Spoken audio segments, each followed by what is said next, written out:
안녕하세요. 머니네버 수입 짐재 에디터입니다. 오늘은 미국 장기채 상품에 대한 이야기를 해볼까 합니다. 금리 인하 시기에 대한 관심이 계속 높은 상황이죠. 그래서인지 국내 투자자분들도 금리 인하를 기대하면서 장기채 투자도 많이 하신 것 같은데요. 이번에 코덱스에서 좀 더 업그레이드된 미국 장기채 ETF를 새롭게 출시하셨다고 해서 신규 상품에 대해 자세히 알아보기 위해 삼성자산운용 이동우 매니저님 모셨습니다. 반갑습니다. 네, 안녕하세요. 네, 저는 삼성자산운용 ETF 컨설팅팀 이동우 수석 매니저입니다. 네, 말씀 주신 대로 특히 작년 2023년이죠. 작년부터 미 연준의 금리 인하 가능성이 언급이 되면서 금리 인하 시에 자본 차익을 추구하기 위해서 장기 채권에 대한 투자가 급격하게 증가했습니다. 네. 미국 증시에서는 블랙록의 그 아이쉐어스가 운용하는 미국 장기채 ETF로 유명한 TLT라고 하는 ETF가 우리나라 투자자분들이 굉장히 많이 투자를 하셨는데요. 2023년에만 5,200억 원을 매수를 하셨고 올해도 연초 이후에 5월 17일 기준으로 봤을 때 1,560억 원의 순매수를 이어가고 있습니다. 아주 인기가 되게 좋네요. 네, 여전히 인기가 많고요. 그런데 한편 기대와 다르게 2024년 현재까지도 사실 미 연준의 금리 인하 시기는 불확실한 상황인데요. 그러니까 이런 매크로 환경에서 장기채에 투자하면서 채권 이자에 대해서 월배당까지 추구할 수 있는 그런 상품이 출시돼서 오늘 소개해 드리려고 이렇게 자리하게 되었습니다. 미국 채권형 ETF 중에서도 특히 단기채보다 장기채에 더 관심이 큰 이유는 무엇 때문인가요? 최근 개인 순매수에서 장기 채권에 대한 높은 수요가 나타나는 이유는 사실 가장 큰 것은 금리 인하에 대한 기대감입니다. 먼저 방금 말씀드린 것처럼 시장에서는 연준의 금리 인상, 그러니까 긴축이 거의 마무리되어 간다라고 보고 있고요. 머지않아서 금리 인하를 시작할 거라고 지금 판단하고 있기 때문인데요. 아무래도 금리하고 채권 가격은 역의 상관관계를 가집니다. 그래서 금리 인하가 시작이 되면 채권 가격은 올라가게 될 것이고 이러한 전망이 반영되면서 시장에서는 채권에 대한 수요가 계속 올라가고 있는 것이고요.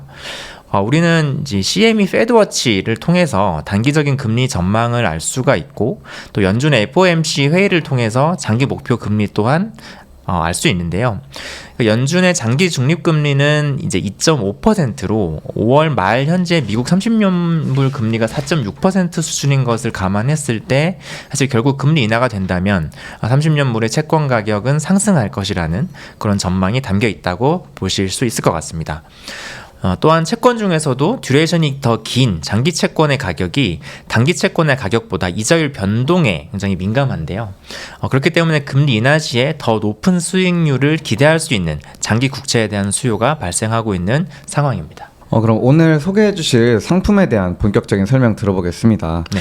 상품명이 코덱스 미국 30년 국채 액티브 ETF네요. 편입 자산부터 운용 전략까지 한번 간단하게 짚어주시겠어요? 저희가 6월 18일에 상장한 코덱스 미국 30년 국채 액티브 ETF는 잔존만기 20년 이상의 미국 국채 현물 그리고 현물 ETF를 편입을 하게 되고요. 그에 따른 이자와 자본 차익을 동시에 추구하는 상품입니다. 앞서 말씀드린 미국 국채 현물은 30% 미만으로 편입을 하고 나머지의 ETF를 활용하는 전략을 구사하게 되고요.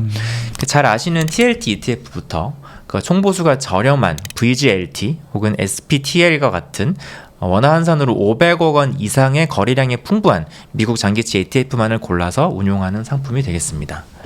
사실 어떻게 보면 단순한 구조의 상품이고요. 다만 이 상품의 주요 투자 포인트는 사실 그 총보수뿐만 아니라 좀 보이지 않는 비용까지도 최소화해서 투자자 여러분들의 부담을 줄였다는 것에 있는데요. 보통 총보수만을 조정해서 이제 비용을 낮추는데 이번 저희 ETF 같은 경우는 장기채 ETF에서 운용상 발생할 수 있는 숨어 있는 비용까지 찾아내서 그 군사를 좀 뺀 것이거든요. 동시에 이제 월배당 리즈까지 최근에 월배당 리즈까지 반영을 해서 월 분배형 상품으로 설계를 했기 때문에 더 저렴하게 더 든든하게 투자하실 수 있는 미국 장기채 ETF라고 말씀을 드리겠습니다. 사실 저도 이제 금리 인하를 예상을 하고 연초에 장기채에 대한 투자를 시작을 했는데요. 네. 좀 더 저렴하게 더 든든하게라고 말씀해 주신 게 이게 어떤 의미인가요? 사실 이미 미국 장기채 ETF는 시장에 많이 나와 있는데요. 그러니까 이번에 나온 저희 상품은 여러 가지 면에서 한층 업그레이드된 그런 장기채 ETF로 말씀을 드릴 수 있겠습니다. 일단 바로 확인되는 총 보수를 연 0.015%로 저렴하게 책정을 했습니다. 거기에 추가로 장기채 ETF 운용을 위해서 많이 활용되고 있는 레버리지나 스왑 계약을 이제 배제를 했습니다. 그렇게 함으로써 눈에 보이지 않는 비용까지도 좀 최소화한, 그래서 비용의 군사를 쫙 뺀 그런 ETF로 말씀을 드리겠습니다. 그러니까 안 보이는 비용까지 최소화했다 말씀해 네. 주셨는데 좀 구체적으로 어떤 비용이 줄어들 건가요? 자본시장법상 국내 상장 ETF는 OECD 국가의 채권에 대해서는 이제 펀드 자산의 30% 이상 투자를 하지 못하게 되어 있습니다. 예. 그러다 보니까 기존의 미국 국채에 투자하는 ETF들은 그 30%를 제외한 나머지 70%에 대해서는 미국에 상장된 뭐 2배 혹은 3배 장기채 레버리지 ETF들을 활용해서 그 미국 국채에 투자한 것과 좀 동일한 효과를 만들어내고 있는데요. 이 방법으로 지금까지 많이 쓰였던 것이 이제 보수가 비싼 레버리지 ETF 투자와 스왑 계약입니다. 레버리지 ETF 투자에는 일단 수수료가 굉장히 비쌉니다. 그러니까 미국의 장기채 3배 ETF죠. TMF라고 알려져 있는 그 ETF. 그것도 순매수가 굉장히 높더라고요. 엄청 높습니다. 네. 근데 그 ETF의 총 보수가 연에 1.04%거든요. 근데 국내 상장 ETF에서 이 ETF를 편입을 하게 되면 사실 그 비용은 결국 다 펀드의 가격에 녹아서 투자자분들이 부담하시게 되는 그런 구조이고요. 두 번째는 저희 레버리지 투자를 해보신 분들은 잘 아시겠지만 그 레버리지 ETF를 투자하는 게 단순하게 1배 ETF를 투자 금액을 2배 늘려서 투자하는 것하고는 결과가 전혀 사실 다릅니다. 맞아요. 예, 특히 변동성 장세가 계속되거나 하는 경우에는 변동성 잠식이라고 하는, 즉 예상치 못하게 손실이 발생하는, 그러니까 지수 추적이 좀 어려워지는 경우가 발생을 하게 되는데요. 이 부분들이 사실 투자자분들이 잘 인지 못하는 부분일 수가 있거든요. 그래서 저희 ETF 같은 경우는 이러한 부작용이 있는 레버리지 ETF를 투자하지 않는 방법으로 숨은 비용을 줄였습니다. 그리고 말씀드린 스왑 계약은 기초 지수를 잘 추종하기 위해서 별도로 체결하는 계약인데요. 사실 이때 발생하는 비용도 총 보수 외에 별도로 책정되는 비용이기 때문에 일종의 숨은 비용이라고 말씀을 드릴 수 있을 것 같아요. 네네.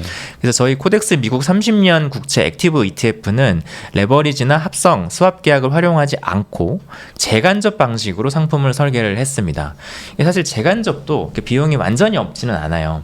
그렇지만 미국 장기채를 가장 저렴하게 투자하는 방법이 무엇일까라는 고민을 하다가 미국의 보수가 가장 싼 ETF를 편입하는 것이 가장 저렴한 방법이다라는 결론에 도달했기 때문에 이러한 구조로 상품을 출시하게 됐습니다. 아까 말씀해주신 부분 중에 그 변동성 잠식 부분이 약간 어려울 수 있을 것 같은데요. 예. 혹시 한번 설명 부탁드려도 될까요? 사실 변동성 잠식은 우리가 레버리지 투자를 오래 했을 경우에 자산 가격은 결국 처음과 현재 수준이 동일하다고 하더라도 중간중간 발생한 변동성, 등락의 영향으로 손실이 발생해 있는 그런 현상입니다. 준비된 장표를 좀 봐주시면 1배 투자와 3배 레버리지 투자를 비교 설명한 그림인데요. 1배가 오르고 내린 만큼 3배짜리 상품도 오르고 내리긴 하는데 그 레버리지의 경우에는 등락을 반복하다 보면 그 손실 폭이 계속해서 커지는 것을 보실 수가 있죠. 그렇네요. 예. 그래서 여기서 저희가 알 수 있는 사실은 그 레버리지 ETF를 투자한 상태에서 시장 가격이 오르고 내릴 경우에는 최종적으로는 가격이 변하지 않았다고 하더라도 레버리지 ETF의 가치는 매우 하락해 있을 수 있다라는 겁니다. 따라서 장기채 ETF 투자 전략 내에 레버리지 ETF 투자가 있다. 그럴 경우에는 레버리지 ETF로 인한 추가 손실 가능성을 꼭 염두에 두셔야 될 것 같습니다. 네. 그리고 매달 배당금을 받을 수 있다고도 말씀해 주셨는데 이 부분도 좀 중요한 포인트가 될 것 같습니다. 혹시 배당이 어떻게 이루어지나요? 맞습니다. 이 ETF는 매달 배당금을 지급하는 구조로 되어 있어서 좀 든든하게 월 배당을 받을 수가 있는데요. 미국 30년 국채에 환해지로 투자를 하면서 월 배당도 받는 상품입니다. 이제 보통 금리가 오르면 채권 가격이 떨어지고 ETF 가격도 같이 하락을 하게 되는데요. 반대로 월 배당의 경우에는 금리가 올라가면 그만큼 월 배당률도 상승을 하게 되거든요. 그래서 ETF의 가격의 하락을 어느 정도 상쇄해 줄 수가 있겠죠. 따라서 더욱더 마음 편하게 투자가 가능한 그런 상품입니다. 월배당으로 어느 정도 해지도 할 수 있다고 하니까 확실히 좀 마음이 좀 편안해지는 것 같은데요. 네.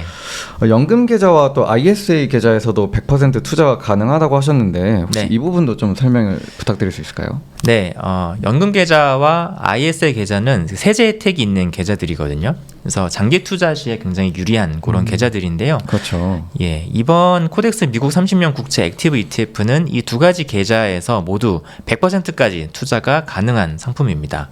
그래서 세제 혜택을 활용해서 그 수익을 좀 극대화할 수 있도록 저희가 설계를 했고요. 특히 퇴직연금과 개인연금에서도 활용을 할 수 있기 때문에 투자자분들이 다양한 세제 혜택을 누리면서 수익을 높일 수 있는 상품이 되겠습니다. 그럼 마지막으로 이 ETF를 통해서 투자자분들이 얻을 수 있는 가장 큰 장점은 무엇일까요? 네, 아마 장기채 ETF에 관심도 많으시고 실제로 투자도 많이 하고 계실 겁니다. 사실 생각보다 금리가 좀 빨리 내려오지는 않고 있어서 좀 채권의 투자 난이도가 굉장히 높아진 그런 상황으로 저도 보고 있는데요. 맞아요. 네, 그러다 연준이... 보니까 네. 죄송합니다. 그래서 투자 기간이 좀 길어지면 길어질수록 사실 그 투자에 들어가는 그 누적되는 비용을 저희가 무시할 수가 없습니다. 그래서 금리 인하를 기대하면서 투자를 하시되 상대적으로 저렴한 비용으로 투자할 수 있다는 점, 그리고 금리 인하를 기다리면서 월배당을 통해서 일정 부분 현금 흐름까지 가져갈 수 있다라는 점이 투자자분들께 있어서는 가장 큰 장점이라고 생각합니다. 혹시 코덱스 미국 30년 국채 액티브 ETF 한마디로 표현한다면? 한마디로요. 네. 저렴하게 미국 30년 국채에 환해지로 투자하면서 월배당까지 수치 가능한 상품입니다. 네. 오늘 소개해주신 미국 장기채에 대한 투자처를 찾고 있는 투자자분들께 큰 도움이 될 것 같습니다.